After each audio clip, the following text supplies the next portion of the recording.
Good morning. आज की video अनछुए पहलुओं पर बात करेंगे जो बहुत कम लोगों को पता है।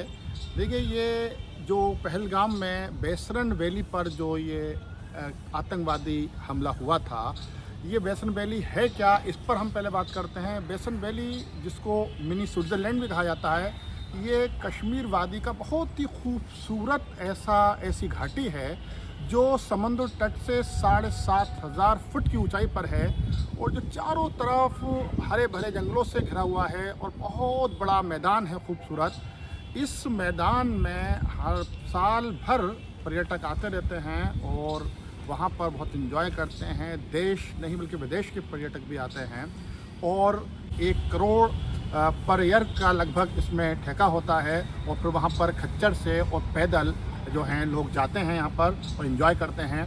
मैं भी वहाँ 2 बार जा चुका हूँ। मैंने खुद वहाँ में ये महसूस किया कि ये बहुत खूबसूरत जगह है, बड़ी एकांत वाली जगह है। और यहाँ पर जो खच्चर में लोग ले जाते हैं वो वहाँ के पहलगाम के गांव देहात के मजदूर तबका होता है जो घोड़ों से खच्चरों से आपको वहाँ तक पहुँचाते हैं। 7-8 किलोमीटर का एरिया होता है और उनकी जो कमाई होती है वो यही पर्यटक ही होते हैं, हम लोग और आप लोग ही होते हैं।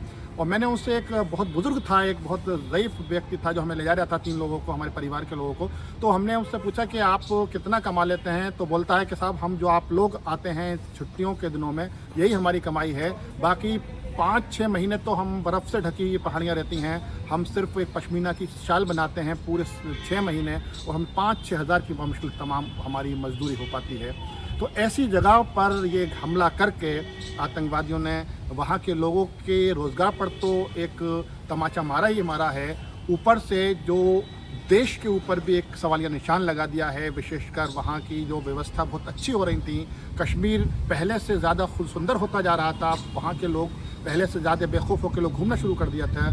ऐसे समय पर यह हमला देश के लिए बहुत बड़ा एक घातक भी है और हम सब देशवासियों के लिए एक परीक्षा भी है, क्योंकि इस समय ये जो हमला हुआ है और ये एक विशेष धर्म के लोगों को इंगित कर उनका नाम पुछ कर जो गोलियां चलाई गई, उससे ये संदेश जाता है कि ये देश के माहौल को ख़राब करने की एक सोची समझी साजिश लगती है। और अब हमारी जिम्मेदारी बनती है कि इस साजिश को कामयाब नहीं होने देना है। और इस साजिश को कामयाब ना होने के लिए जो सबसे बड़ा काम किया है, ये 2 वहाँ के कश्मीर के पहलगाम के 2 जाबाज हैं। एक शहीद सैयद आदिल हुसैन हैं जिसने इन आतंकवादियों को रोकने के लिए खुद गोली खा ली और वो इन लोगों को रोकना चाह रहा था कि हमारे मेहमान हैं, आप इन पर गोली मत चलाइए, और इसके ही चक्कर में उसको गोली लगी और उसको कई गोलियों के बाद वो घायल होकर वहीं जो है इस संसार को छोड़ गया।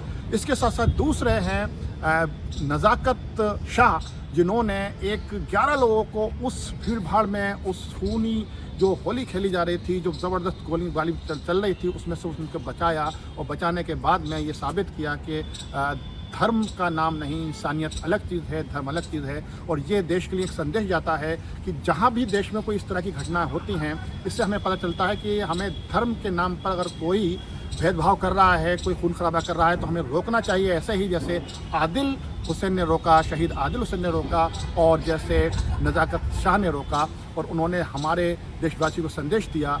अब हमें भी ये इस बात को ये पूरे अपने ऊपर उतारना है कि कहीं पर ही कोई इस तरह का कोई घटना घटे तो हम सबको इसी तरह इंसानियत का परिचय देना है।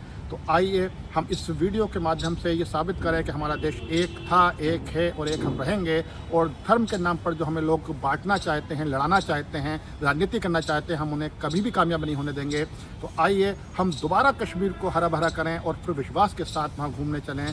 और सरकार से हम पूरी उम्मीद लगाए हुए हैं कि उसकी निष्पक्ष और त्वरित जांच होनी चाहिए, और जो भी उसमें कसूरवार हैं, जिन्होंने भी ये घिनौनी हरकत की है, उनको कड़ी से कड़ी सज़ा और जल्द से जल्द मिलनी चाहिए, क्योंकि देरी का नाम भी बहुत सही नहीं होगा। जल्दी हो। पूरा देश इस समय सरकार के साथ है, सब लोग मिलकर हम चाहते हैं कि देश में अमन कायम रहे, शांति बनी रहे, सद्भावना बनी रहे। शुक्रिया।